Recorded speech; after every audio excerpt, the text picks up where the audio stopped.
Okay, seterusnya matlamat perkahwinan. Okay. Semua orang kahwin nak bahagia seperti mana saya sebut tadi, iaitu sakinah, ketenangan, nak seronok. Okay. Perkahwinan ni bukan kita nak rasa derita, bukan kita nak rasa tak seronok, kita nak ketenangan. Masuk alam perkahwinan tu rasa bahagia je. Semua orang nak begitu. Bila kita nak ketenangan ataupun kebahagiaan dalam rumah tangga, apa yang perlu ada iaitu kasih sayang dan juga belas ihsan. Sekarang pun ada kasih sayang ke? Kalau tak ada kasih sayang, confirm lah tak ada. Kita nak pergi ke arah yang lebih jauh, iaitu perkahwinan. Tak adalah kita usaha nak datang khusus perkahwinan ni. Pagi-pagi orang duduk tidur, kita kena datang sini. Hari ni dah lah sejuk, sedap tidur, kena bangun pula dah datang khusus ni. So kita maksudnya dah ada kasih sayang. Bila ada kasih sayang, kita rela untuk buat. Sebab apa? Sebab khusus kahwin ni adalah wajib. Kalau tak wajib nak datang. Kalau tak wajib datang, alhamdulillah sampai jawab datang tu. Kalau saya pun boleh tentu saya datang. Tak wajib, berapa nak datang? Baik, kita pilih yang lain kan. Dah tak wajib. Dia datang khusus, free. Tak datang khusus, bayar 120. Nak bayar ke nak datang? 120 je kan. Bayar sikit saja kan. Zaman sekarang dari 120 tu tak banyak pun kan. Banyak ke 120? Banyak ke? Tak banyak. Kalau sesuatu RM50 pun ayam 2 ekor tak dapat tau. Zaman sekarang ni tahun 2023. Tahun sebelum ni dapat lagi. Ayam 2 ekor 30 lebih. Sekarang ayam 2 ekor 50 lebih, hampir RM60. Maksudnya 120 tu tak besar. Tak besar mana pun. Okey. Jadi kena ada kasih sayang dan juga belas ihsan. Ada kasih sayang akan wujud belas ihsan.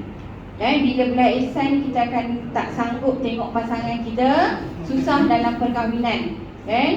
Dah belajar bab tanggungjawab kan. Tanggungjawab menguruskan rumah tangga, tanggungjawab siapa? Sedih tadi. Tanggungjawab siapa? Suami. Perempuan tak. Tanggungjawab siapa? Suami. Dia suami juga. Baru semalam tau. Tajuk ni baru semalam. Ni saya bukan kata tuan-tuan perempuan. Tajuk ni baru semalam tau. Hari ni tanya dah tak ingat. Itu normal lah tu. Masuk alam perkahwinan nanti langsung dia tak ingat. Datang sesi kaunseling, saya tanya apa tanggungjawab suami, apa tanggungjawab isteri, diam. Tak apa, kalau tak ingat tak apa. Khusus sekali lagi dengan saya 1 jam saya ceramah. Tentang tanggungjawab. Tak apa, nanti buka balik. Benda ada kan? Notang kan? Semua ada dalam ni kan? Separuh je. Buku ni, kalau ikutkan buku. Tanggungjawab menguruskan rumah tangga, tanggungjawab dia kata dia jawab suami. Pasangan datang tak? Alhamdulillah. Sila record pasangan. Siapa pasangan dia? Saya tak nak suara kat tangan. Record lah, sebab dia kata tanggungjawab suami nanti dia kena buat tau. Bila kata tu tanggungjawab suami, suami lah kena buat kan? Inilah suami yang kita cari kan? Tanggungjawab menguruskan rumah tangga dan tanggungjawab bersama suami dan juga isteri. Apa itu menguruskan rumah tangga?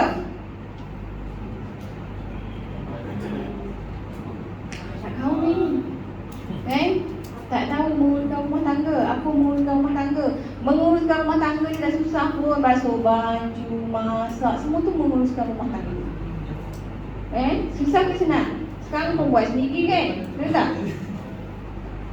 Kita buat sendiri. Tapi masuk alam rumah tangga jadi tak boleh buat pula. Pelik juga saya. Masuk alam rumah tangga jadi tak boleh buat. Sedangkan sebelum kahwin buat sendiri je semua tu. Yang tadi yang saya sebut tadi tu adalah menguruskan rumah tangga, tanggungjawab bersama. Tahun 2017 paling banyak kes sejak tahun 2017. Kes suami isteri tidak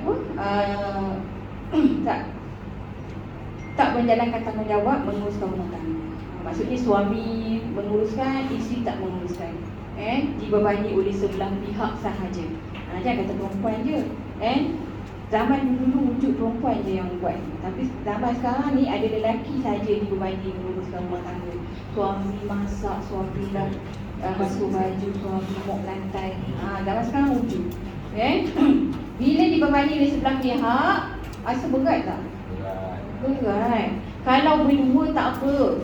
Kalau macam saya ni anak 6 orang seseorang yang buat, Astagfirullahaladzim. Kalau saya berlaku macam tu anak seseorang je. Disebabkan boleh menguruskan rumah tangga, kita bolehlah tambah lagi. Boleh jaga anak, bolehlah tambah lagi. Kalau tak boleh, seorang tu lah. Bukan mudah. Kita nak menguruskan rumah tangga bila dah ahli dalam rumah tu ramai. Kalau berdua, insya-Allah boleh. Sebab apa? Sebab sekarang kita dua-dua bekerja. Ada yang tak kerja ke perempuan? Akan jadi suri rumah? Ada? Akan jadi suri rumah? Kalau saya tak boleh jadi suri rumah. Tak berjaya jadi suri rumah. Saya jadi stres kalau jadi suri rumah. Bekerja lagi tak stres. Stres juga kerja, tapi tak boleh jadi suri rumah. Sebab orang perempuan jadi tak boleh duduk diam, tak boleh tak bercakap. Dia macam buku otak dia kan. Tapi saya tak peliti. Saya cuma bercakap. Peliti tu orang lain ambil part. Dalam rumah saya, suami saya ambil part peliti. So kena ada kasih sayang dan juga belas ihsan. Hikmah perkahwinan memelihara kesucian keturunan, memelihara diri daripada melakukan perkara yang haram seperti zina, membentuk keluarga sakinah, menguruskan masyarakat solehah dan menghubungkan silaturahim.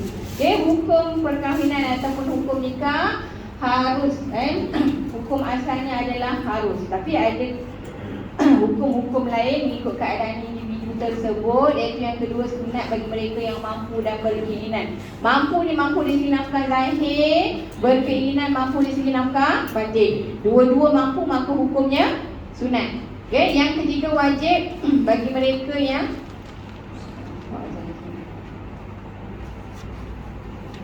mampu dan takut terjerumus dengan dosa.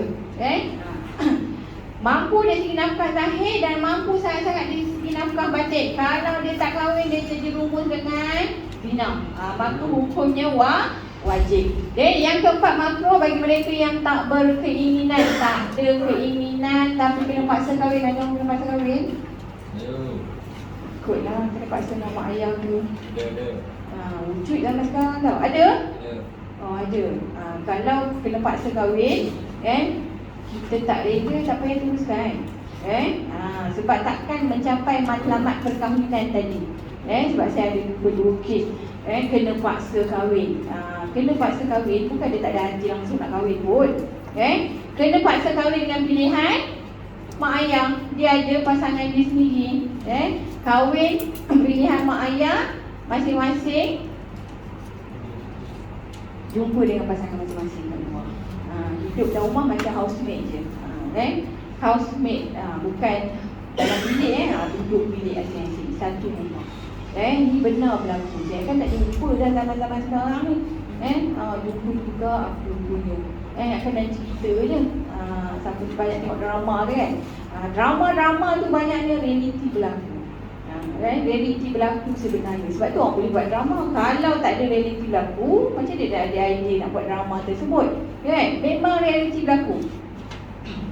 Seterusnya, haram bagi mereka yang bimbang memudaratkan pasangan. Kalau dia kahwin, dia boleh memudaratkan pasangan, maka hukumnya haram. Contohnya, orang panas baran. Panas baran kahwin confirm pukul lantai isi. Maka hukumnya haram berkahwin. Perkahwinan berlaku, sah tak perkahwinan? Sah perkahwinan, tapi hukum perkahwinan adalah haram. Berdosa lah bila dia kahwin. Dia dah tahu dah ni, kahwin confirm pinggan melayang kat kepala isteri, tangan melayang kat dekat muka isteri, tiba-tiba berlaku, maka berdosa perkahwinan tersebut sebab hukumnya haram. Okey, seterusnya rukun perkahwinan. Ini rukun perkahwinan inilah yang penting yang untuk kita tahu. Tak cukup salah satu daripada rukun ni sah perkahwinan kita, tak sah. Iaitu yang pertama, pengantin lelaki dah ada kan, pengantin perempuan dah ada, wali dah ada. Kalau tak ada wali, ada masalah wali, kena selesaikan segera kan. Tanyalah orang macam mana saya nak selesaikan masalah wali saya ni kan. Kalau ada nak tanya, kejap lagi saya cerita tentang wali, boleh tulisannya. Kalau rasa segan nak tanya, tunggu ujung nanti tanyalah kan. Yang keempat, saksi, dan yang kelima, ijab dan qabul. Okey, syarat-syarat pengantin. Pengantin lelaki rukun yang pertama, syarat nak jadi pengantin lelaki ni mestilah Islam, lelaki, nama pun pengantin lelaki, jangan perempuan jadi pengantin lelaki. Tak boleh, tak sah perkahwinan. Tidak mempunyai 4 orang isteri yang sah dalam satu masa. Lelaki hanya boleh berkahwin 1. Tak nak jawab ni. Lelaki hanya boleh berkahwin 4 sahaja, tak boleh 5, tak boleh 6, tak boleh 7. Betul? Orang perempuan kalau tanya mana tak nak jawab. Walaupun sebenarnya hakikatnya 4 juga, tak boleh nak jawab yang lain. Dia tak nak jawab, satu tanya orang lelaki saja.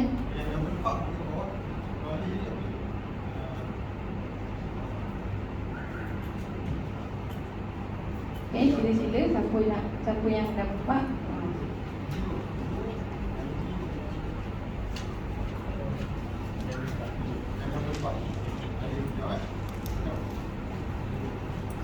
Sebab jemaah tak balik lagi dia. Jangan mau. Okey, lelaki tak boleh kahwin lebih pada 4. Perempuan pun tahu juga lelaki tak boleh kahwin lebih pada 4 kan. Sebab tu kita bila nak berkahwin, kita kena tahu siapa pasangan kita. Kena kenal betul-betul pasangan kita. Dia ni siapa? Suami orang, isteri orang. Suami orang boleh kahwin kan?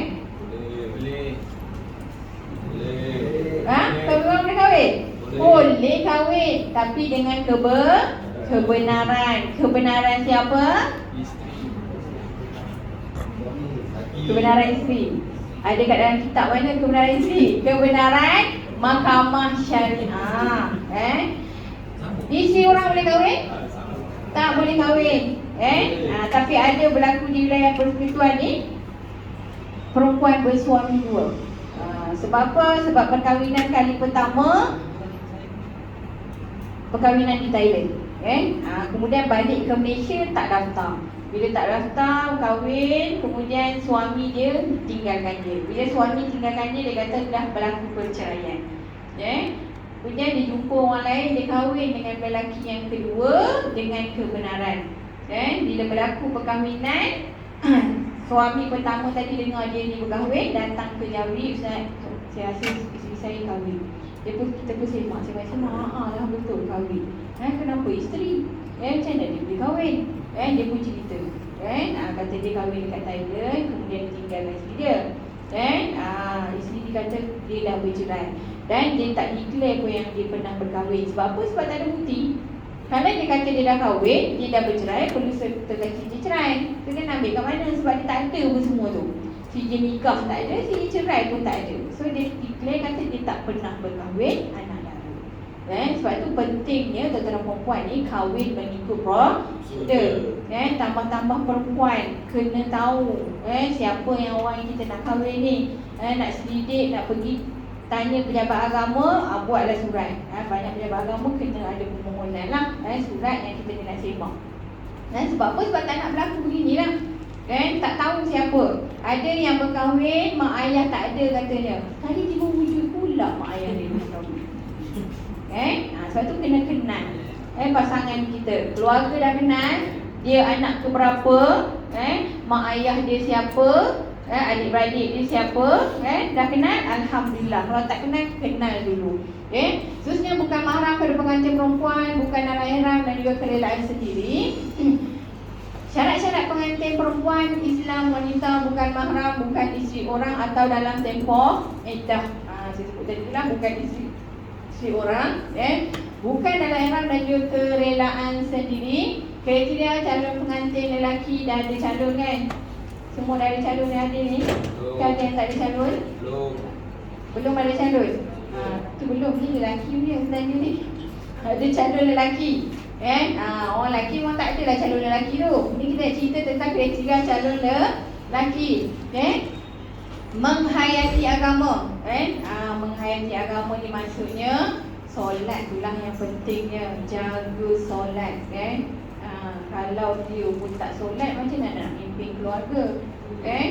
Kalau belum lengkap solat, lengkapkan solat.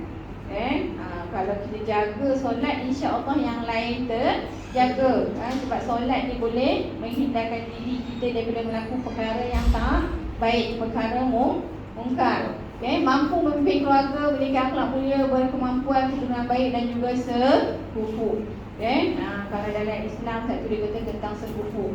Sekufu ni maksudnya kita setara, bukan setara apa. Maksudnya kita ni bukanlah beza yang terlalu jauh.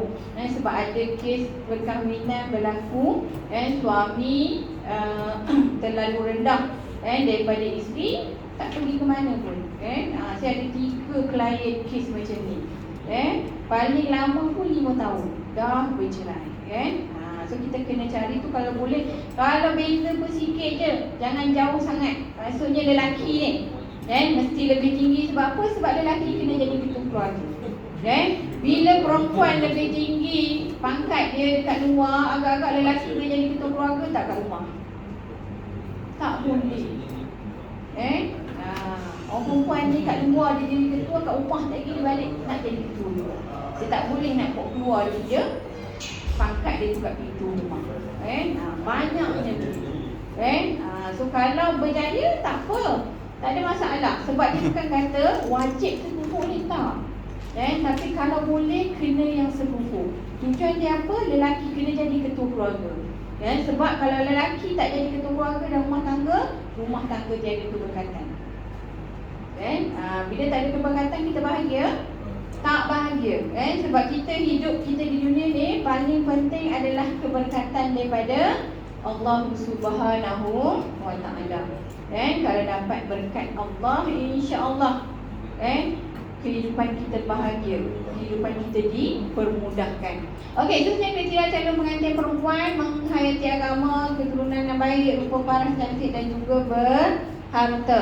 Ini bukanlah dia pun senaraikan ni tak apa, sebab dia senaraikan ni ikut hadis riwayat Al-Bukhari yang bermaksud dinikahi seorang perempuan itu secara umumnya kerana 4 perkara, iaitu hartanya, keturunannya, kecantikannya dan agamanya. Maka hendaklah kamu memilih mereka yang beragama, insya-Allah mendapat kebahagiaan di dunia dan juga di akhirat.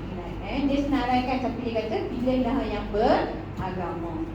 Okey, seterusnya yang ketiga, rukun yang ketiga iaitu wali. Wali terbahagi kepada 3, wali mujbir, wali bukan mujbir dan juga wali hakim. Ini sangat penting. Bagi perempuan kena tahu dan kena faham dan kena tengok betul-betul siapa wali yang boleh kita guna, yang sepatutnya kita guna. Wali ni bukan ikut suka hati saya tak nak guna wali yang ni, saya nak guna yang bawah, tak boleh. Lelaki juga kena tahu siapa wali yang akan digunakan oleh pihak perempuan. Kalau berlaku salah guna wali, pernikahan tak sah, lelaki efek tak? Efek. Bila berlaku pernikahan tak sah, kita panggil pasangan, kita nak bawa kes ke mahkamah, waktu tu orang lelaki kan kata, awak ni bukan nak tengok betul-betul. Saya kalau dapat macam tu masih ceramah kat situ. Baru saya buat macam tu. Jangan salahkan pasangan. Sepatutnya kita sama-sama. Bila ada masalah wali, sama-sama uruskan. Jumpa Imam Junika. Kalau tak berjaya juga pergi pejabat agama. Macam mana saya nak buat ni? Saya ada masalah wali. Wali yang pertama iaitu wali mujbir. Wali mujbir adalah wali nasab yang boleh menikahkan anak atau cucu perempuan yang masih gadis tanpa meminta keizinan perempuan itu terlebih dahulu. Wali mujbir hanya terdiri daripada bapa, datuk serah bapa dan ke atas. Ia dikenali sebagai wali akrab, wali yang dekat. Yang kedua, wali bukan mujibir. Wali bukan mujibir adalah wali nasab selain daripada bapa, datuk saudara bapa dan ke atas. Mereka tidak boleh menikahkan perempuan tersebut yang masih gadis anak dara tanpa meminta keizinan perempuan itu terlebih dahulu. Juga dikenali sebagai wali ab'ad. Kejap lagi kita tengok susunan detik wali. Dan yang ketiga iaitu wali hakim. Wali hakim adalah wali yang ditauliahkan oleh sultan atau raja untuk mengahwinkan perempuan yang tidak mempunyai wali nasab atau apabila berlaku salah satu daripada sebab-sebab berikut. Yang pertama, tiada wali nasab. Dan kita ada wali nasab yang disenaraikan. Kalau tengok dalam buku ni ada 26 kategori. Dan 26 ni dia tak ada. So kena guna wali hakim. Okay. Yang kedua, wali tidak memenuhi syarat wali dan wali berikutnya tiada. Wali kita daripada 26 kategori, dia tinggal seorang ni je. Tiba-tiba dia tak memenuhi syarat untuk menjadi wali. Sebab nak jadi wali ni ada syarat dia. Maka kena guna wali hakim lah. Yang ketiga, wali enggan, engkar tanpa sebab yang munasabah. Wali tak setuju kita nikah, tak payah pergi lari kat Thailand. Boleh buat permohonan dekat mahkamah syariah. Pergi mahkamah syariah buat permohonan wali enggan. Kalau wali kita tu tak nak nikahkan kita tanpa sebab yang munasabah, kita punya pasangan kita ni okey, tak ada masalah, maka dia akan benarkan kita nikah dengan wali hakim walaupun wali kita ada. Sebab apa? Sebab dia enggan, enggan tanpa sebab yang munasabah. Okey, yang seterusnya wali ghaib hilang tidak dapat dikesan. Wali kalau hilang tak boleh pindah ke wali yang seterusnya. Contoh saya bagi ayah yang hilang. Ayah adalah wali yang pertama, ayah kandung. Kemudian wali yang kedua adalah atuk. Wali yang ketiga adik-beradik lelaki si ibu sebapa. Ayah hilang tak boleh pindah kepada atuk. Tak boleh pindah kepada adik-beradik lelaki si ibu sebapa. Kena terus guna wali hakim. Kalau ayah hilang, kita guna wali adik-beradik si ibu sebapa, pernikahan tak sah. So kena guna wali hakim. Sebelum kita nak buat permohonan wali hakim disebabkan wali ghaib ni, kena buat carian dululah. Buat carian ayah kita. Kalau ayah orang Malaysia, pergi je mana-mana JPN, bagi maklumat ayah, tanya JPN ada tak orang daftarkan kematian dia. Kalau JPN kata tak ada, tanya alamat takhir yang didaftarkan dalam JPN. Pergi ke alamat takhir tersebut tak ada juga, barulah buat siar dekat surat khabar. Kemudian mohon nikah menggunakan wali hakim di mahkamah syariah. Buat proses-proses tadi, baru buat permohonan. Kalau kita buat permohonan dulu, baru nak tunggu mahkamah arahkan buat proses tadi, kita punya kes memang pending. Paling awal kita boleh dapat pun 3 bulan. Tapi kalau kita dah buat proses tadi, biasanya dah tempoh sebulan kita boleh dapat. Sebab kita dah buat dah proses carian tadi. Okey, yang seterusnya, wali ditahan dan tidak dapat dihubungi. Wali ditahan ni maksud wali di penjara. Wali di penjara dan tak boleh dihubungi ni, kita pakai wali di penjara dekat luar negara sahaja. Kalau wali di penjara dalam Malaysia tak pakai. Kalau wali di penjara dalam Malaysia, kena pergi jumpa wali dalam penjara, buat wakalah wali. Tak boleh guna wali hakim. Kalau buat permohonan kat mahkamah pun mahkamah tak terima. Kecuali penjara di luar negara. Okey, yang seterusnya atas satara, anak yang lahir sebelum lahir pula, wujud anak, anak yang wujud anak tersebut dalam kandungan mak dia ni, sebelum akad nikah yang sah, dikira anak tak satarah lah. Dan ayah tersebut tak boleh mewalikan, kena guna wali hakim. Dan yang terakhir, wali ab'ad, bukan wali akrab. Wali ab'ad berkahwin dengan pemohon wanita dan tiada wali setara. Wali yang boleh berkahwin dengan pemohon wanita, nombor 11, sepupu. Anak lelaki kepada adik lelaki ayah, contoh. Itu adalah sepupu kita. Kita boleh kahwin dengan sepupu. Dalam kes yang tadi, kita tinggal seorang je wali kita, iaitu sepupu kita ni lah. Anak lelaki kepada adik lelaki ayah, dia seorang je tinggal. Kemudian kita pula kahwin dengan dia. Dialah pengantin lelaki, dialah wali. So dia tak bolehlah jadi dua-dua ni, dia hanya boleh jadi pengantin lelaki. Wali kena guna wali hakim. Okey, kita tengok syarat wali. Ini saya sebut tadi ni.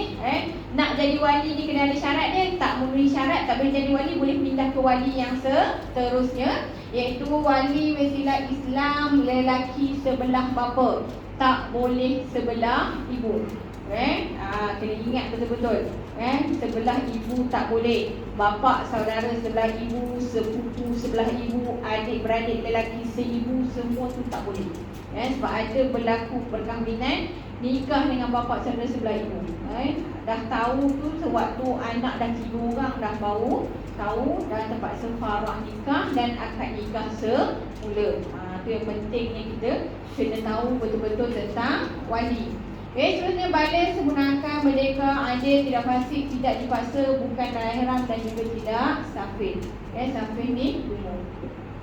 Ini susunan tertib wali. Saya tak naklah baca satu-satu, boleh tengok dalam buku. Tapi kita nak tengok kita ni nak guna wali yang mana. Kita kena tengok daripada yang pertama lah. Ayah ada, kalau ada ayah, wajib guna ayah lah, tak boleh pindah ke yang lain. Kalau kita nak pindah daripada pertama yang kedua, kena ada sebab. Sebab apa? Kematian, dan sebab-sebab yang lain lah, baru boleh pindah dari pertama ke kedua. Kedua ke ketiga pun sama, kena ada sebab. Tanpa sebab kita pindah, pernikahan kita tak sah. Okey, ini adalah sebab-sebab perpindahan wali. Yang boleh berlakunya perpindahan wali, iaitu yang pertama, kematian wali akrab. Wali ayah meninggal, pindah kepada atuk. Atuk pun meninggal juga, pindah kepada saudara lelaki si ibu sebapa. Saudara lelaki si ibu sebapa meninggal, pindah kepada saudara lelaki sebapa. Saudara lelaki sebapa pun meninggal, pindah kepada anak saudara lelaki si ibu sebapa, dan seterusnya. Yang kedua, kafir ataupun murtad. Kafir ni bagi saudara baru masuk Islam lah. Dia masuk Islam, wali 26 kategori tadi seorang pun tak ada masuk Islam, maka kena wali hakim. Tapi kalau dia masuk Islam, wali nombor 1 sampai nombor 8 tak masuk Islam, tiba-tiba ada wali nombor 9 masuk Islam, maka wajib guna wali nombor 9 tadi. Tak boleh guna wali hakim. Guna wali hakim jadi tak sah. Sebab apa? Sebab ada wali dia yang masuk Islam. So bukanlah bila sebut dia saudara baru, semua guna wali hakim. Tak boleh. Okey, seterusnya murtad. Murtad ni bagi kes murtad ni biasanya kita akan bawa ke mahkamah. Mahkamah akan tanya wali tadi, kan tak suara sidik betul ke, dah tak Islam lagi dah. Tak boleh kita je yang kata ayah saya ni dah murtad, contoh. Ini biasanya kalau kat Malaysia bukan orang Islam keluar dari Islam, orang bukan Islam masuk Islam dan keluar balik. Kembali ke agama asal dia. Memang ada berlaku di Malaysia. So, mahkamah akan panggil betul ke dah keluar balik daripada Islam. Dia mengaku kata dia keluar dari Islam, baru boleh pindah wali. Tak boleh kalau kita je yang kata. Tanpa ada pertanyaan daripada mahkamah, tanpa ada perintah daripada mahkamah yang mengatakan betul wali dia ni dah murtad dan kena pindah ke wali yang lain. Kena ada perintah daripada mahkamah. Okey, seterusnya tidak sempurnakan, termasuk nyanyuk lah kalau tak sempurnakan. Nyanyuk ni nyanyuk yang sentiasa nyanyuk. Kalau macam dia satu hari tu pagi okey, petang tak okey, yang tu tak boleh pindah, yang tu kena wakalah. Tapi kalau kita tanya yang pengantin perempuan ni siapa, dia pun tak boleh ingat dah, itu memang terus pindah wali lah. Belum balik dan juga fasik juga boleh pindah wali. Okey, rukun yang keempat iaitu saksi. Nak jadi saksi ni pun ada syarat dia. Saksi mestilah 2 orang. Dalam perkahwinan, dia tak sebut sini sebab tu saya sebut tu. Dan syaratnya mestilah Islam, sempurnakan, balik, lelaki boleh mendengar, boleh melihat, faham lafaz ijab dan qabul, tidak ditentukan menjadi wali. Dialah wali, dia juga nak jadi saksi. Macam mana cara dia? Dia wali, tapi dia tak berani nak lafaz akad. Bila tak berani lafaz akad, dia wakalah kepada imam juga. So wali tadi ada buat apa-apa? Tak ada buat apa-apa lah, dia duduk saja je. Dia kata tak apalah, kalau dah daripada tak buat apa-apa, mai saya yang jadi saksi juga. Itu maksud dia lah wali, dia juga nak jadi saksi tu. Tak boleh. Sebab rukun saksi, rukun wali ni rukun yang berbeza, so kena orang yang berbeza. Walaupun dia tak ada buat apa-apa, suruh dia duduk situ je. Saksi cari orang lain. Dan yang terakhir adil. Okey, rukun yang kelima iaitu ijab qabul. Ijab qabul ni adalah lafaz akad. Ijab yang dilafaz oleh wali dan qabul yang dilafaz oleh pengantin lelaki. Okey, lafaz ijab mestilah dengan lafaz nikah atau tazwij atau seumpamanya. Lafaz ijab ni mesti ada perkataan nikah. Aku nikahkan kau. Tu. Kena ada perkataan nikah tu. Tak kira lah kita nak nikah dalam bahasa apa pun tak ada masalah. Tambah-tambah kalau kita ni nak nikah di luar negara. Ada nikah kat luar negara? Tak ada. Tak ada, alhamdulillah. Kalau nikah kat luar negara, kena tengok betul-betul lafaz tersebut. Takut nanti balik sini kita jadi tak sah nikah, kena nikah semula. Buat penat dia pergi nikah kat luar negara tu. Balik tak sah, kena nikah semula. Sebab banyak kes yang saya kendalikan begitu. Kita tak faham apa benda dia cakap pun. Bukan kita tak faham, dia sendiri pun tak faham orang tu cakap apa. Tak ada perkataan nikah, tak ada perkataan terima nikah. So kalau kita nak nikah dekat luar negara, kena cari imam juru nikah yang bermazhabkan Imam Syafi'i. Kalau cari imam juru nikah mazhab Imam Syafi'i, insya-Allah dia punya lafaz tu sama je. Dia tak berbeza. Kalau Indonesia sama je, Thailand pun sama. Dia masalah bila berlaku nikah kat Pakistan, Bangladesh, itu memang lain sangat. Dia punya lafaz itu. Okey, yang kedua, lafaz akad tidak mengandungi taklid. Lafaz akad ni dia kena berbeza dengan lafaz taklid. Tak boleh terus bersambung. Kejap lagi dalam tajuk majlis akad nikah kita akan tengok taklid tu apa. Tapi dia nak cerita sini, lafaz akad ni tak boleh bersambung dengan lafaz taklid. Lafaz akad, bagi lafaz akad tu maksudnya lafaz qabul yang dilafaz oleh pengantin lelaki ni. Aku terima nikah si fulan binti si fulan dengan mas kahwinnya RM80 tunai. Terus baca taklid. Saya dengan ini bertaklid jika saya meninggalkan isteri saya, contoh. Terus sambung, tak boleh. Sebab apa? Sebab lafaz taklid ni perlu dilafaz oleh suami. So kita kena settlekan lafaz akad tadi. Selesai lafaz akad, saksi kata sah, barulah sah jadi suami. Bila sah jadi suami, baru boleh lafaz taklid. Sebab tu dia tak boleh terus bersambung. Yang ketiga, lafaz akad tidak mengandungi batas waktu. Lafaz akad ni tidak tentukan masa. Dia tak kata lafaz akad mesti dalam masa 30 minit. Lebih 30 minit tak boleh. Dah kena kahwin dengan orang lain, tak ada.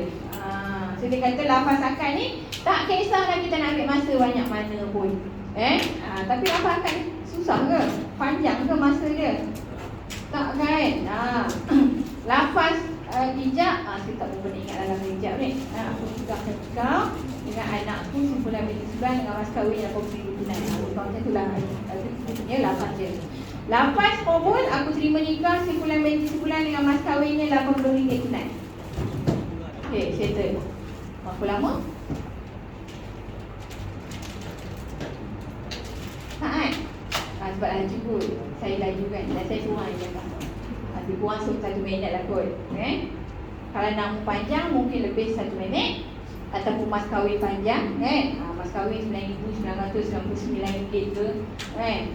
Salah letak tu kesian nanti lagi. Kalau rasa mas kahwin tu banyak sangat, nak banyak, RM9,000 cukup. Tak payah tambah 99 sen bagai 9 daripada susah nak sebut tu. Yang lain tak boleh lagi. Lafaz tadi sekejap je. Tapi kalau kita nak ambil masa banyak mana pun boleh. Sebab sekarang kita bukan sekali lafaz. Tapi semua orang nak sekali lafaz je. Tapi kadang kita salah sebut, jadi 2-3 kali lafaz. 2-3 kali tu okey lagi. Saya ada klien, saya dulu wali hakim, pendaftar dan juga wali hakim. Kita menguruskan perkahwinan wali hakim ni daripada permohonan, dia bawa ke mahkamah, baru keputusan hinggalah akad nikah. Klien wali hakim saya 40 minit ambil masa untuk lafaz akad nikah. Orang biasa je. Itulah kita ni. Walaupun kita boleh cakap, ada Ustazah, saya ni sekali petik je boleh selesai lafaz akad nikah tadi. Tapi kita kena ingat, lafaz akad nikah ni, majlis akad nikah kita ni, bila Yang paling tak suka adalah syaitan. Okay? Takut ada gangguan syaitan lah. Bukan gangguan makhluk halus tau. Gangguan syaitan. Sebab apa? Syaitan tak suka sebab sekarang ni dia akan duduk dengan kita. Dengan tentera perempuan lah kan. Sebab apa? Sebab dia nak ganggu kita supaya kita buat perkara yang haram. Bila kita kahwin, kita pastilah cari pasangan yang lain yang tak kahwin tu. Sebab tu dia baru ganggu kita. Kita tak suka orang yang menghalalkan hubungan. So kita ni sebelum akad nikah tu, kita tengok dalam tajuk majlis akad nikah tu, apa yang perlu kita buat? Cuba untuk buat. Kalau rasa yang mudah, kita cuba untuk buat supaya kita ni dipermudahkan lafaz akad nikah yang pendek ni. Takut jadi panjang. Okey, seterusnya lafaz qabul hendaklah mengandungi lafaz terima nikah. Ini yang dilafaz oleh pengantin lelaki. Saya ulang tadi. Yang kelima, lafaz qabul hendaklah disebut nama perempuan atau ganti nama kena sebut nama pengantin perempuan kita. Nama glamour dia pun boleh nak sebut. Tapi kalau dekat Malaysia ni banyaknya orang tak bagilah, imam nikah tak bagi. Kecuali kita buat permintaan. Tapi kita ni ada nama glamour ke? Tak ada kan? Tak payahlah, gunalah nama dalam IC tu. Kalau artis-artis, dia aja ada nama glamour dia. Dan dia boleh nak guna nama tu. Kalau kita tengok perkahwinan Nora Danish, dia guna nama Nora Danish tu, sedangkan nama sebenar dia lain. Video dia tu, yang akad nikah tu adalah kawan saya juga lah, pendaftar di Letters tu kan, Kuala Lumpur. Video akad nikah dia tu, ramailah ustaz-ustaz yang keluar. Nikah tak sah ni. Sebab apa? Sebab tak guna nama sebenar. Ramai ustaz yang dilantik oleh Facebook waktu tu. Sebab dia kata nikah tak sah. Nikah sah. Itu dia kata kat sini, kena sebut nama perempuan atau ganti nama. Tapi yang penting kita tahu, dalam Malaysia ni ada orang nama Nora Danish lain? Tak ada. Tapi kalau kita nak sebut nama kita anak Pak Ali saja, anak Pak Ali ni ramai, kita tak boleh lah. Kalau kita nak sebut seseorang, dia memang kat Malaysia ni seorang dia nama tu, itu tak ada masalah. Tapi kalau ramai, tak boleh. Kita kena tentukan siapa tu.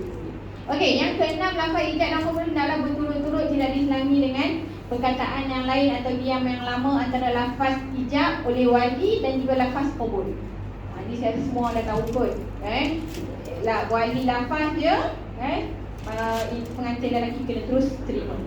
Aku terima nikah. Tak boleh diam. Aku terima nikah. Tak boleh kejap-kejap saya nak telan air dulu je. Ada pula perkataan yang lain tak boleh. Kena terus lafaz qabul. Yang ketujuh, hendaklah berkekalan kelayakan orang yang melafazkan ijab dan qabul serta saksi-saksi itu hingga selesai akad. Dalam majlis akad nikah ada pengantin lelaki, pengantin perempuan, wali, saksi dua dan juga imam juru nikah. 6 orang ni mesti orang yang sama semasa lafaz ijab dan juga qabul. Tak boleh lafaz ijab saksi orang lain, datang lafaz qabul tukar saksi lain. Nak tukar saksi boleh, tapi kena stop akad nikah tu dulu. Tak boleh dah lafaz baru nak tukar, tak boleh. Biasa saksi dah boleh tukar kan? Pengantin boleh tukar? Pengantin boleh tukar? Pengantin tak datang. Kan dalam drama je. Pengantin tak datang, tukar pengantin lain. Boleh? Tak boleh? Boleh. Boleh cik drama je. Takkan tak boleh. Kalau tak boleh, mesti dah drama pun tak buat kan? Di sisi syarak, kalau kita tukar pengantin lelaki dah tak ada masalah sebab dia tak perlu wali. Boleh. Tapi di sisi undang-undang di Malaysia tak boleh. Sebab apa? Sebab kebenaran berkahwin kita tu atas nama pengantin tersebut. Bila kita tukar, berlaku yang dalam cerita tu, sepatutnya dia ada scene yang lain. Scene apa? Scene naik mahkamah. Sebab dia nikah tanpa kebenaran. Kalau tukar pengantin, kebenaran atas nama orang lain yang nikah, dikira nikah tanpa kebenaran. Pemohon tadi, pasangan tadi kena naik mahkamah, buat pengesahan nikah, buat nikah dakwa nikah tanpa kebenaran, bayar denda baru boleh daftar dan dapat sijil nikah. Sepatutnya kena tambah macam tu. Bila tambah macam tu orang faham, kan? Tapi kita siapa nak cakap kan? Nak bagi tahu kat pengarah-pengarah filem pula. Kalau saya berada di, sebab kita JAKIM ni kita ada pegawai agama di nama dia tidak ingat jabatan dia tu. Kita menapis filem-filem ni lah. Kalau ada yang tak okey, kita akan beritahu ni tak boleh keluarkan. Tapi yang betul-betul yang haram lah, maksudnya ni salah di sisi syarak, di sisi undang-undang ni belum ada. Patutnya kita tambah dia tu, membuatkan masyarakat salah faham. Begitu juga dengan poligami. Sebab tu bila kita tanya poligami perlu kebenaran siapa, orang perempuan akan cakap poligami perlu kebenaran isteri. Sebab dalam cerita tengah tidur, tanda tangan, tengah tidur cap jari dan tak perlu pun. Dalam kitab pun kata tak perlu, undang-undang syariah pun tak perlu, undang-undang kat Malaysia ni pun tak perlu. Yang perlu hanya kebenaran daripada mahkamah. Tapi isteri kena tahu. Buat permohonan kat mahkamah, mahkamah akan panggil isteri-isteri sedia ada. Setuju tak setuju. Itu prosedur dia. Sepatut kena bagi tahu macam tu. Dan dalam cerita tu baru orang faham, masyarakat faham dan tak salah faham. Okey. Seterusnya, lafaz ijab dan khabul didengar dan difahami oleh dua orang saksi.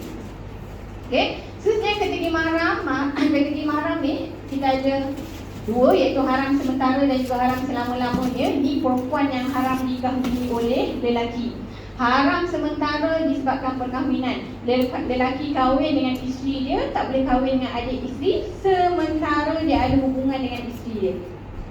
Faham? Sebab tu nama dia haram sementara. Haram selama-lamanya disebabkan perkahwinan ada, keturunan dan juga susuan. Disebabkan keturunan, siapa yang diharamkan dalam keturunan, begitu juga akan diharamkan dalam susuan. Senarai nama boleh tengok dalam buku, ada kan? Saya nak sebut satu panjang pula cerita dia. Okey. Haram selama-lamanya disebabkan perkahwinan, menantu perempuan, mak mertua. Kita bila berkahwin dengan isteri, lelaki kahwin dengan isteri dia, bercerai dengan isteri, bekas mak mertua tadi selama-lamanya tak boleh berkahwin. Sekiranya dia kahwin dengan isteri dia tadi dah bersama lah. Kalau tak bersama, itu boleh. Tapi kalau dah bersama, tak boleh, kan? Jadi haram selama-lamanya. Okey, yang terakhir dalam tajuk perkahwinan ni adalah perkara yang menjejaskan perkahwinan. Yang pertama zihar, kedua ilah. Zihar adalah lafaz suami yang menyamakan salah satu anggota isteri dia dengan ibunya atau mahramnya sehingga haram suami tersebut menyetubuhi isterinya. Contoh, suami kata, yang bontak awak sebiji mak saya. Tak boleh. Menyamakan anggota dalaman isteri. Kalau kata masak, itu tak ada masalah. Anggota dalaman tak boleh. Dan kena bayar kafarah. Kafarahnya mengikut tertib. Buat satu sahaja tapi ikut tertib. Maksudnya kena tengok yang pertama. Yang pertama mampu buat ke tak? Mampu, wajib buat yang pertama. Tak mampu baru boleh pindah yang kedua. Yang kedua mampu buat ke tak? Mampu, kena buat yang kedua. Dan tak mampu baru boleh pindah yang ketiga. Iaitu yang pertama, memerdekakan seorang hamba Muslim. Confirm lah tak mampu, tak ada hamba dah kat Malaysia ni. Yang kedua, berpuasa 2 bulan berturut-turut. Ini kalau tak ada sakit, doktor tak ada keluarkan surat kata kita ni penyakit yang kalau puasa boleh mati. Confirm kena buat 2 bulan. Sebab memang ada berlaku kes begini. Kita rujukkan ke mahkamah, mahkamah akan suruh buat nombor 2, berpuasa 2 bulan berturut-turut. Sebab itulah tuan-tuan dan puan-puan, sebelum masuk dalam perkahwinan, kena hadir khusus kahwin nak bagi tahu ilmu beginilah. Dan masuk dalam perkahwinan, jangan cakap yang bukan-bukan. Terutamanya tentang talak lah. Talak tak boleh, samakan pun tak boleh. So kena jaga kita punya kata-kata. Dan yang ketiga, memberi makanan 60 orang miskin sejumpah seorang. Okey, ilah adalah sumpah suami untuk tidak melakukan hubungan kelamin dengan isterinya dalam masa 4 bulan atau lebih dan hukumnya haram. Suami bersumpah, saya tak nak bersama dengan ibu setahun. Contoh. Itu sumpah tidak lah tu. Dan kena bayar kafarah. Kafarah dia pilihan. Pilih nama-nama satu daripada 4 ni. Memberi makan kepada 10 orang miskin, memberi pakaian kepada 10 orang miskin, dan atau memerdekakan seorang hamba muslim, atau berpuasa selama 3 hari. Alhamdulillah lah 3 hari saja. Tapi kalau boleh janganlah buat. Sebab apa? Hukumnya haram. Bila haram, kalau kita buat, apa dapat? Dosa. So elakkan. Okay, kita pergi tajuk yang kedua, iaitu prosedur perkahwinan. Tajuk yang penting lah dalam kursus perkahwinan ni. Sebab tuan-tuan dan perempuan hadir ke kursus perkahwinan ni nak kahwin, so kena tahu bagaimana nak buat permohonan kebenaran berkahwin.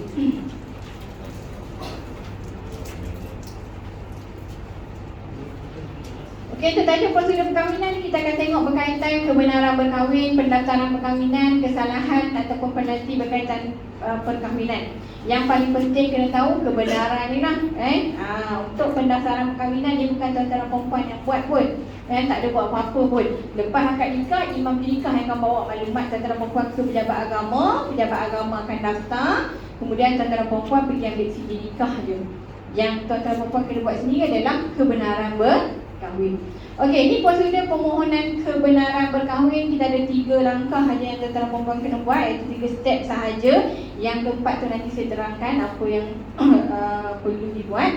Dia bukan step, cumanya maklumat tambahan dalam step yang ketiga. Okey, step yang pertama iaitu pemohon lelaki dan perempuan membuat permohonan kebenaran berkahwin secara online ataupun manual. Bagi negeri yang menggunakan online, kena guna online lah. Permohonan sahaja secara online, bukan kelulusan. Maksudnya tuan-tuan dan perempuan mohon borang, isi borang secara online. Bagi yang menggunakan manual, boleh ambil borang di pejabat agama ataupun download borang. Setakat ni Sabah sahajalah yang menggunakan manual. Negeri lain semua guna online. Bagi negeri yang menggunakan online, isi permohonan secara online, isi maklumat semua, kemudian klik hantar, cetak borang, sediakan dokumen yang diperlukan dalam senarai semak, maka selesai step yang pertama. Okey, boleh faham ke? Laju ke? Tak kan? Isi borang, ni step yang pertama ni. Isi borang dalam online tadi, klik hantar, cetak borang, kemudian sediakan dokumen dalam yang diperlukan dalam senarai semak, selesai step yang pertama. Okey, dah ada borang, dah ada dokumen yang diperlukan dalam senarai semak. Kita buat step yang kedua, iaitu kemukakan borang permohonan bersama dokumen sokongan kepada penolong pendaftar nikah hariah masing-masing. Bukan pendaftar, penolong pendaftar nikah hariah masing-masing untuk pengesahan di borang permohonan kebenaran berkahwin yang kita cetak tadi. Penolong pendaftar nikah ni adalah imam juru nikah. Imam juru nikah tempat tinggal kita. Lelaki jumpa imam juru nikah hariah tempat tinggal lelaki, perempuan jumpa imam juru nikah hariah tempat tinggal perempuan. Bukan imam juru nikah yang akan akad nikah kita, imam juru nikah tempat tinggal kita. Kalau lelaki nak mohon di negeri dia mas tautin, imam juru nikah tempat dia mas tautin.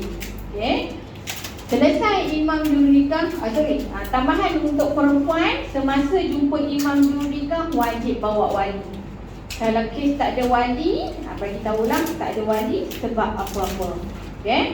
Selesai imam juru nikah dah sahkan borang permohonan kebenaran berkahwin kita, kemudian pergi step yang terakhir, iaitu kemukakan borang beserta dokumen sokongan kepada pejabat agama Islam daerah kita tinggal untuk kelulusan. Bila pendaftar dah luluskan, pejabat agama akan keluarkan surat kebenaran berkahwin.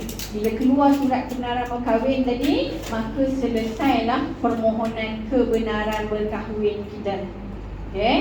Pejabat agama ni adalah pejabat agama tempat tinggal kita. Kalau lelaki mohon di negeri mas tautin, pejabat agama tempat kita mas tautin lah. Okey, saya nak terangkan yang bawah ni.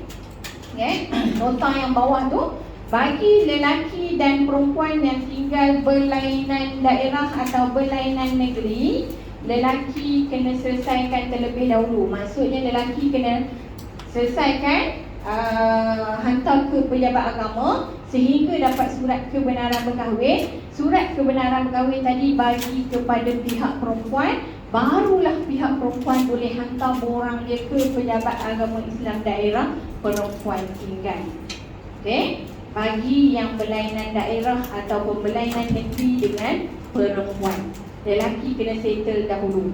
Okey, boleh faham Manakala bagi lelaki dan perempuan yang tinggal satu daerah yang sama, lelaki KL, perempuan pun KL, KL adalah satu daerah yang sama. Daerah yang berbeza bagi wilayah persekutuan, KL dan Putrajaya, KL dan Labuan. Kalau dua-dua KL, lelaki dan perempuan tadi tinggal satu daerah yang sama. Seorang ceras, lelaki daripada ceras, perempuan daripada Kepuh, contoh. Tinggal satu daerah yang sama, semasa hantar borang ke pejabat agama, diorang akan hantar borang ke pejabat agama yang samalah. Betul tak? Sebab satu daerah. Hantar borang ke pejabat agama ni, hantar secara bersama borang lelaki dan juga perempuan. Tak boleh hantar asing-asing. Hantar secara bersama, pendaftar luluskan, pendaftarkan keluarkan surat kebenaran berkahwin lelaki dan juga perempuan. Maka selesailah proses permohonan kebenaran berkahwin. Dapat je surat kebenaran tadi, kalau dari lelaki dan perempuan dua-dua daerah yang sama, ataupun perempuan dah dapat surat kebenaran berkahwin, bagi kepada imam jurunikah tempat kita nak nikah sebelum tarikh akad nikah. Okey. Permohonan kebenaran berkahwin ni kita boleh mohon sama ada di negeri kita tinggal ataupun negeri kita mastautin. Dan negeri tinggal, negeri alamat IC kita, itu negeri tempat tinggal. Negeri mastautin yang kita duduk sekarang ni, contoh saya alamat IC saya Kedah, saya mastautin di Kuala Lumpur. Tempoh mastautin Kuala Lumpur lebih pada 3 bulan dikira pun mastautin Kuala Lumpur. Okay? Tapi untuk mohon di negeri mastautin, saya galakkan lelaki sahaja mohon di negeri mastautin, perempuan mohon di negeri tempat tinggal. Negeri alamat IC ni lah. Sebab apa biasanya kita mak ayah kita duduk di negeri alamat IC kita. Sebab proses yang kedua, jumpa imam jurunikah, perempuan kena bawa wali. Lelaki lebih senang mohon di negeri mastautin. Kalau lelaki tinggal di mastautin di Kuala Lumpur ataupun Selangor, alamat IC negeri lain, boleh mohon di KL ataupun Selangor. Tetapi kena ada borang mastautin lah. Borang mastautin tu dia akan automatik keluar sekiranya kita isi dalam sistem. Dalam sistem kita isi tu, alamat pertama, alamat tempat tinggal tu alamat IC. Alamat kedua, alamat mastautin tu alamat yang kita duduk sini lah, KL ni. Borang tu automatik akan keluar. So kita isilah borang tu juga, bawa jumpa imam jurunikah yang sama yang mengesahkan borang permohonan kebenaran perkahwinan kita tu akan mengesahkan borang mastautin kita. Okey. Permohonan kebenaran berkahwin di paling awal kita boleh mohon adalah 90 hari dari tarikh akad nikah. Tak boleh terlalu awal. Contoh sekarang bulan Julai, nak kahwin Disember, boleh mohon sekarang? Tak boleh. Paling awal boleh mohon adalah 90 hari dari tarikh akad nikah. Sebab apa? Sebab surat kebenaran berkahwin kita tu tempoh sah lakunya hanya 90 hari sahaja. Tak boleh lebih pada 90 hari. Kalau kita mohon sekarang bulan Julai, 8, 9, 10. Bulan 10. Nak nikah bulan 12. Sah laku tempoh surat kebenaran kahwin tadi sah dia sampai 90 hari saja, sampai bulan Oktober. Kita nak nikah bulan 12, surat kebenaran tadi dah tamat tempoh, boleh nikah? Tak boleh nikah. Sebab tu paling awal 90 hari. Paling lewat kita nak mohon kebenaran berkahwin ni di pejabat agama mesti nak hantar 7 hari sebelum akad nikah. Jangan hari Sabtu nak akad nikah, hari Jumaat baru nak hantar, pukul 4 baru dia nak datang pejabat. Pukul 4 orang dah tutup nombor dah, waktu tu dia datang. Waktu dia merayu lah dekat kita. Kita ni pula dekat pejabat agama. orang kerajaan kan, kita kena melayan klien kan. Kita tak boleh tolak. Kita pun ada anak juga tunggu dekat rumah, tunggu dekat rumah pengasuh, tunggu dekat sekolah kan. Saya pernah juga bantu orang macam ni, pukul 6.30 baru balik. Anak dekat sekolah tengah nunggu kan, tak boleh nak ambil lagi. So kita ni kalau boleh dalam urusan kita, kita nak Allah mudahkan urusan kita, kita kena mudahkan urusan orang lain. So peraturan yang ada silalah ikut. Janganlah buat lewat-lewat. Nak kahwin ni seronok kan. Tak seronok. Macam tak seronok dia. Kenalah bersemangat nak kahwin ni. So mohonlah awal, jangan mohon lewat-lewat. Sebab itulah dia bagi tempoh 90 hari. Ada masalah kalau kita mohon awal, kadang-kadang kita ada masalah kan. Masalah apa biasa yang timbul? Masalah sijil nikah mak ayah bagi perempuan. Itu selalu masalah. So ni dah khusus ni, bukan esok nak kahwin kan. Perempuan esok nak kahwin ke? Tidak. Minggu depan nak kahwin ke? Tidak. So tanya mak ayah. Balik ni tanya mak ayah sijil nikah ada ke tidak? Kalau tak ada, tolong uruskan. Kita bantu mak ayah kita. Kalau mak ayah kita masih ada. Mak ayah tak ada pun kena sediakan salinan sijil nikah mak ayah. So kenalah cari mak ayah kita dulu nikah di mana. Okey, ada soalan tentang permohonan kedalam kahwin? Yang tak faham? Tak ada kalau segan nak tanya, tanya nanti. Okey?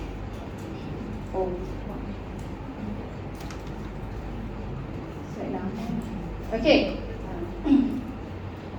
Untuk permohonan kedalam kahwin ni, negeri yang menggunakan online, semua negeri kecuali Sabah sahaja sebenarnya. Ini slide lama. Dia sebenarnya ada slide yang baru. Selangor, Johor, Terengganu dah guna www.sppim.gov.my. Yang guna sistem sendiri hanya Pulau Pinang, Sarawak, Pahang. Itu guna sistem sendiri. Sabah manual. Selain daripada Pulau Pinang, Sarawak